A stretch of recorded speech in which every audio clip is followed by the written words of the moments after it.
warahmatullahi wabarakatuh. Nama saya Nadia Salisa Rahma dari kelas 6 Multazam. Ingin bercerita mengenai kisah Nabi Adam. Allah Subhanahu wa Ta'ala menciptakan Nabi Adam sebagai manusia pertama di dunia. Sebagai umat Islam, mempercayai adanya Nabi dan Rasulnya merupakan salah satu rukun iman. Penciptaan Adam dituliskan oleh Allah dalam Quran surat Al-Baqarah ayat 30-39 yang artinya, dan ingatlah ketika Tuhan berfirman kepada malaikat, aku hendak menjadikan khalifah di bumi. Mereka berkata, apakah engkau hendak menjadikan orang yang merusak bumi dan menumpahkan darah di sana? Sedangkan kami bertasbih memujimu dan menyucikan namamu. Allah berfirman, sungguh aku mengetahui apa yang tidak kamu ketahui. Dikutip dari kisah para nabi oleh Ibnu Katsir, Nabi Adam diciptakan oleh Allah Subhanahu wa Ta'ala dengan tanah dengan mengucapkan perintah kun fayakun. Sebagai firman Allah Subhanahu wa Ta'ala dalam surat Al-Imran ayat 59 yang artinya, sesungguhnya perumpamaan penciptaan Isa bagi Allah seperti penciptaan Adam. Allah menciptakannya dari tanah, kemudian Dia berkata kepadanya, jadilah, maka jadilah sesuatu itu. Dalam hadis riwayat Bukhari, Nabi Muhammad SAW bersabda bahwa Nabi Adam memiliki tinggi 60 hasta dan rambutnya yang sangat tebal.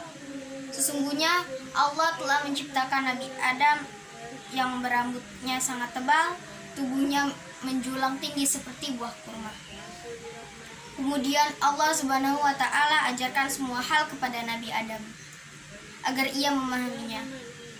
Hal ini dijelaskan dalam surat Al-Baqarah ayat 31 yang artinya, dan dia ajarkan kepada Adam nama-nama benda semuanya. Kemudian dia perlihatkan para malaikat seraya berfirman, sebutkan kepadaku nama semua benda ini jika kamu yang benar. Kisah Nabi Adam dan Hawa. Setelahnya Allah Subhanahu wa Ta'ala menciptakan Siti Hawa dari tulang rusuk Nabi Adam sebagai pasangannya. Hal ini dituliskan dalam Quran surat An-Nisa ayat 1 yang artinya, wahai manusia, bertakwalah kepada Tuhanmu yang menciptakan kamu dan dari diri yang satu Adam.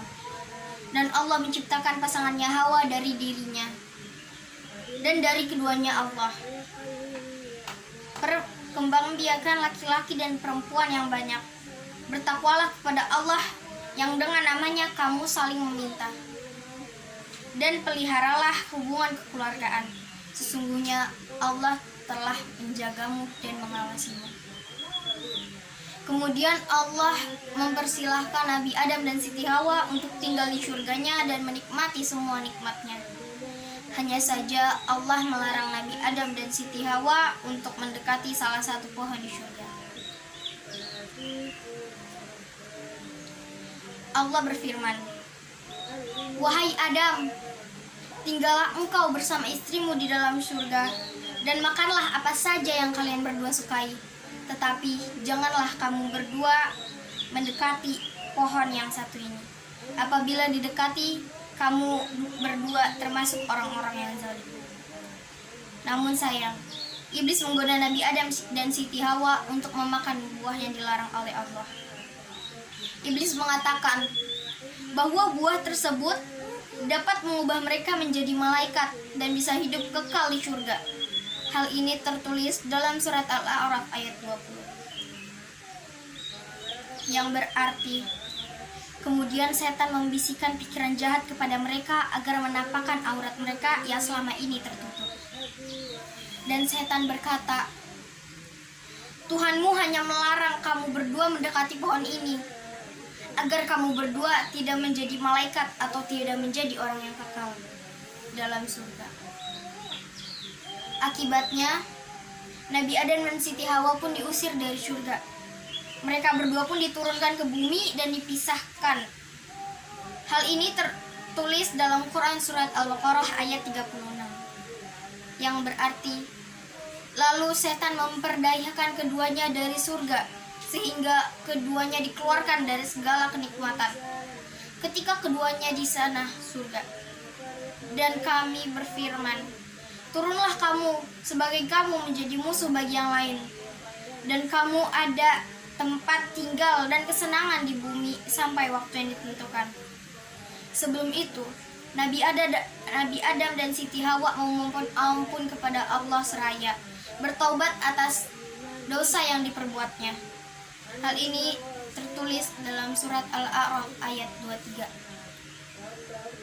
yang berarti, keduanya berkata, ya Tuhan kami telah menzolimi diri kami sendiri. Jika Engkau tidak mengampuni kami dan memberi rahmat kepada kami, niscaya kami termasuk orang-orang yang merugi. Nah, dari kesimpulan itu, bahwasanya kita sebagai manusia adalah tujuan penciptaan manusia adalah sebagai khalifah di bumi, dan tentunya pasti akan ada godaan dari setan untuk mengikuti langkah-langkahnya. Maka dari itu, kita tingkatkan amal ibadah kita di bulan Ramadan ini agar terhindar dari bisikan-bisikan setan. Sekian dari saya. Wassalamualaikum warahmatullahi wabarakatuh.